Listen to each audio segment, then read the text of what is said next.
Bismillahirrahmanirrahim. Assalamualaikum warahmatullahi wabarakatuh.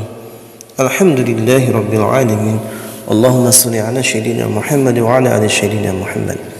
Sahabat, teman-teman yang beriman, pertama-tama marilah kita memanjatkan puja dan puji syukur kita kehadiran Allah Subhanahu wa taala, yang mana atas limpahan rahmat, hidayah dan inayahnya kita semua hingga detik ini masih bisa dapat bernapas, masih bisa dapat menambah pundi-pundi amal kita untuk menjadi bekal kita menghadap Allah Subhanahu wa taala. Kemudian salawat beriringkan salam selalu kita sampaikan kepada junjungan kita Nabi besar kita Muhammadin sallallahu alaihi wasallam. Sahabat yang beriman, dalam kesempatan ini kita akan mengulas tentang salat-salat yang dibenci oleh Allah dan Rasul-Nya.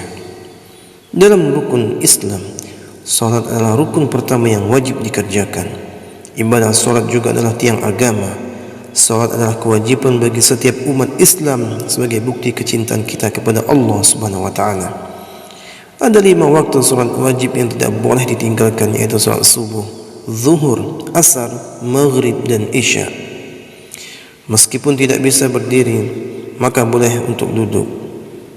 Jika tidak bisa duduk, maka diperbolehkan berbaring, bahkan bisa dikerjakan dengan hati. Karena itu sangatlah tidak logis apabila seseorang mengaku beriman kepada Allah namun meninggalkan ibadah yang berfungsi sebagai tiang agama. Dalam berbagai dalil Al-Quran maupun hadis, Allah Subhanahu wa taala serta Rasulullah SAW telah menetapkan dengan jelas, sudah ditetapkan mana salat yang wajib dan sunnah. Namun meski demikian masih banyak yang menyepelekan salat. Rasulullah SAW bersabda, inti dari segala perkara adalah agama Islam dan tiang penopangnya adalah salat. Hadis riwayat Tirmizi. Meskipun salat merupakan tiang agama, namun bagi segelintir muslim saat ini kedudukan tersebut kerap kali dianggap enteng. Alhasil salat yang seharusnya mampu mendatangkan pujian dari Allah justru berubah menjadi ibadah yang sangat dibenci oleh Allah dan Rasul-Nya. Bagaimana tidak, esensi utama dalam salat adalah mencari ketenangan dan kekhusyuan. Mengerjakan salat harus dengan ketenangan dan kekhusyuan, atau yang biasa disebut dengan tuma'ninah. Salat tanpa tuma'ninah bisa menghilangkan ruh dari salat itu sendiri. Parahnya, salat yang seperti cacing kepanasan atau terburu-buru tanpa menyertai tuma'ninah sering terjadi di sekitar kita.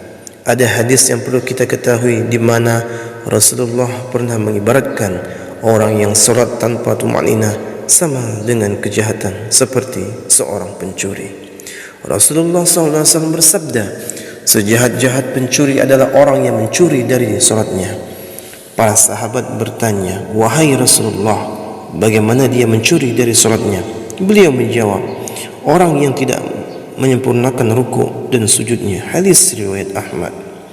Kondisi yang dijelaskan dari hadis ini ternyata berangkat dari pengalaman Rasulullah SAW bersama para sahabat hari itu. Setelah Rasul selesai salat berjamaah, tiba-tiba seorang laki-laki masuk ke dalam masjid dan langsung mengerjakan salat sendirian. Anehnya, ketika salat, laki-laki itu melakukan gerakan ruku dan sujud tanpa disertai jeda.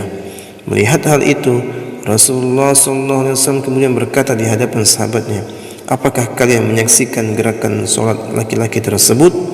Barang siapa yang semasa hidup melakukan salat seperti itu, maka dia meninggal tidak dalam keadaan Islam. Tak berhenti sampai di situ. Di hadapan para sahabatnya, Rasul juga mengatakan, model ibadah seperti itu ibarat seperti burung gagak yang sedang mematuk darah, atau seperti orang lapar yang hanya makan sebutir atau 2 butir biji kurma tanpa pernah merasakan kekenyangan. Dalam buku Agar Salatmu Makin Khusyuk karena Syekh Muhammad Saleh Al-Munajid jelaskan, salah satu dosa orang yang mengerjakan salat adalah tidak memperhatikan rukun salat, yaitu tuma'ninah. Memang tidak ada yang bisa menyangkal tentang perkara diterima atau tidaknya suatu amalan, hanyalah ketentuan Allah Subhanahu wa taala. Tetapi sebagai umat muslim, kita juga harus mengetahui bahwa ibadah-ibadah yang telah ditetapkan rukunnya tak bisa diubah atau dilanggar. Oleh sebab itu, Di dalam solat pun tidak boleh sembarangan menunaikannya. Ada cara dan tuntunan yang harus sesuai dengan ajaran Nabi Muhammad sallallahu alaihi wasallam.